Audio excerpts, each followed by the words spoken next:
You mentioned the Trent situation, and obviously we saw a lot of comments from Jamie Carragher talk about this, and we're going to get on some video footage soon. But this was a tweet put out by Rio Ferdinand. Says, "I can't believe Liverpool fans are booing one of their own. I understand that some of you..."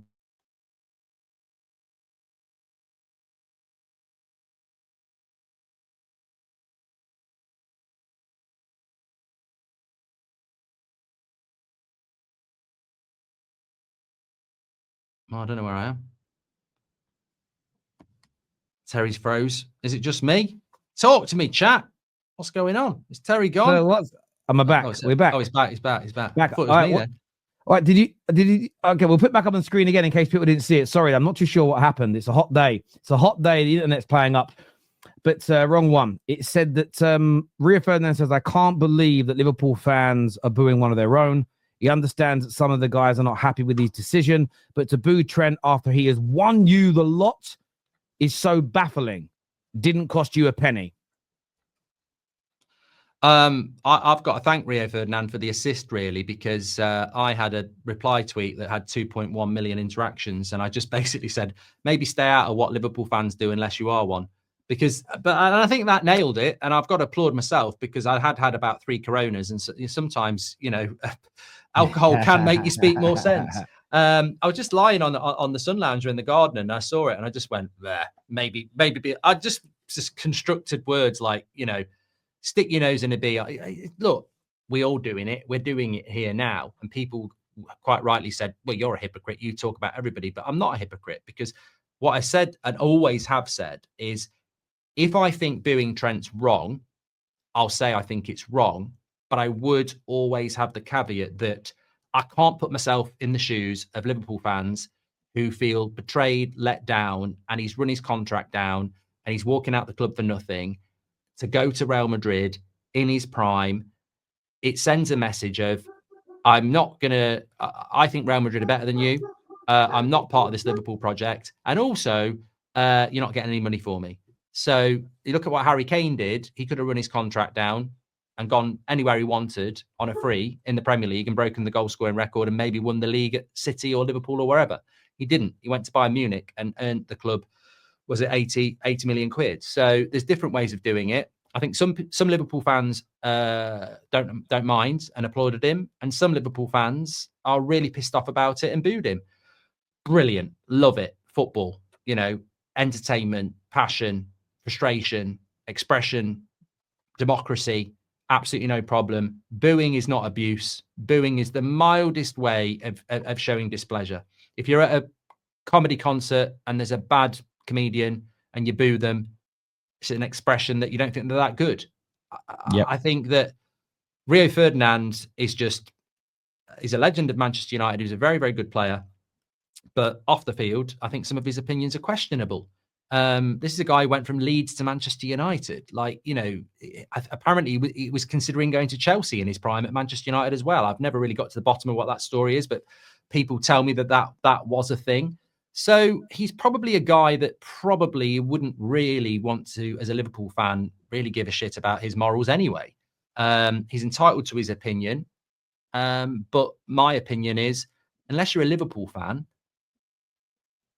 you're never going to understand it, Rio, anyway. You can't tell Liverpool fans not to boo when you're not a Liverpool fan and you don't know how you'd feel.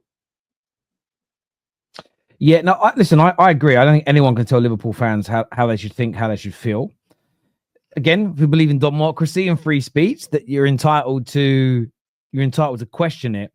But what I feel about a lot of the questioning of Liverpool fans' feelings and emotions is you're not taking into consideration how they feel and why. You're ignoring the biggest thing in the room for me. And I always say this. Villa fans boo Grealish, by the way. Yeah, and they got money for him. And that's always going to happen. Man United booed Paul Ince once he joined Liverpool because he used to be with us and he joined the enemy. These things happen in football at the end of the day.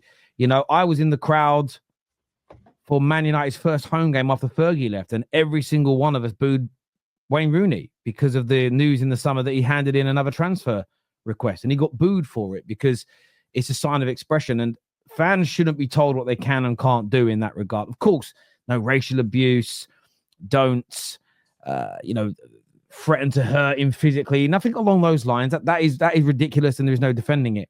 But I think what Rio's doing, and many people, the media have just, again, this is a disgrace, this is horrible, don't show that kind of the feelings towards things. You are not considering how Liverpool fans feel. The only time where I think, and I think a lot of Liverpool fans may change their mind, if it transpires that he didn't string them along.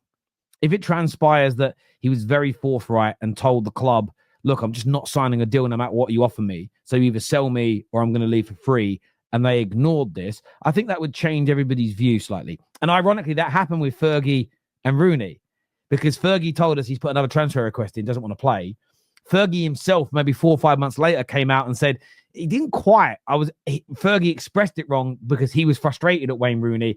So I think that the mood towards Wayne Rooney changed a little bit after that. But yeah, I do agree with you. I don't want to be told by anybody.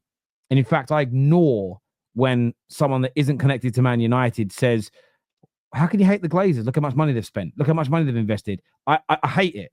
So I need, and I don't, at times, we're all hypocrites at times, but actually it's when you listen to somebody else, someone said it last week, and I was like, do you know what? I've got no right to tell Liverpool fans how to feel about something like this. I can say what I think, but I can't tell you you're wrong to be upset, you're wrong to be angry. And again, Rio is looking at this from an ex-pro's perspective and how he would feel if a fan base booed him.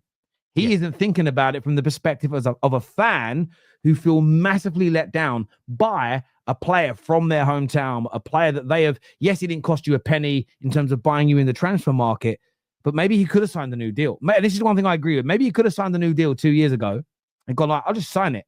And at least then you're going to get 50, 60, 70 million. The problem is, and this is where I have to agree with Liverpool fans until evidence proves it otherwise, has he just refused to sign because otherwise Real Madrid wouldn't pay a fee?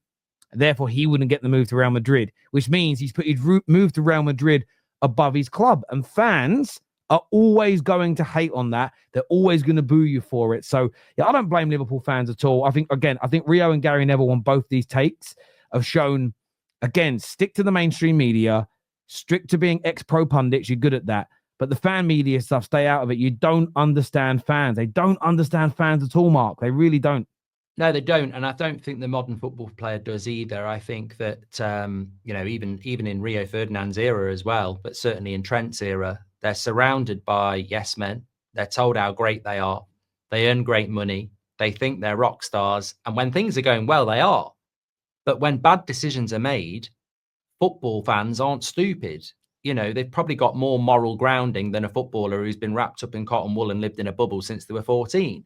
So what I find amazing is that maybe Trent thought he was going to get a standing ovation. Like, I would have been advising him, you're absolutely going to get booed, especially in the modern world. You're definitely going to get booed. You might want to say you've got a thigh strain, because if you think you're getting a big send-off that you'll remember for the rest of your life, the minute you decided to join Real Madrid on a free, you weren't getting that. You were going to upset some people. So I think it's ridiculously naive if Trent thought he was going to get it. And I think it's ridiculously naive that Rio thought that people wouldn't do it. But that's just a lack of understanding. And I think I've been around a few footballers. They don't live in the real world. They're not going down the local Sainsbury's to do their shopping. They're not down the local pub. They're not interacting with, people on a regular basis. And the people they do come into contact with are kissing their arse because it's Rio Ferdinand or it's Trent Alexander-Arnold. So I think reading the room is sometimes really difficult for these people. The ironic thing is, somebody says, don't boo your legends. He better get used to booing, because Real Madrid boo their legends. Real Madrid will boo Trent, no problem. So it's probably, Liverpool fans are probably doing him a bit of a favour to what's to come, because he definitely will get booed there if he doesn't perform. And at the risk of sounding elitist, depends what fan base you're from when you say that. So, and depends who your legends are. Because there might be some clubs, I'm going to pick one randomly. I'm not speaking about any. It might be a Plymouth. Oh, we had a legend who was at our club for 10 years. And then he left as he got older, and we all gave him a standing ovation. Yeah, but would he have stayed 10 years if he was good enough to go to a bigger club? And would you have liked it? You can't always compare yourself, because we do this a lot in football. We treat clubs like a monolith. And it's often what we're really doing is you're comparing an apple with a piece of with a piece of wood. They're not the same thing at all. So therefore, the reaction can't always be the same. Trent has got all this interest in him. What he could have helped done, and I agree with Liverpool fans, he could have helped them raise money to reinvest into the squad as opposed to running that contract down. That is very different. They would not be booing him if they were getting an £80 million fee. He would not be getting booed. They'd say, thank you for your service. Thank you for the 80 million quid. We can go and get Frimpong now and somebody else. And they'd have been okay with it. We've got to be mindful of that. But then again, that's why I mentioned Grealish, because Grealish went for £100 million to Man City. I mean, no one cares about Man City. And they got £100 million for it, and he still gets booed. So it's like, football fans don't like players leaving their clubs, do they? That's very, very true indeed. Viewers, get the like button hit. Make sure you're subscribing.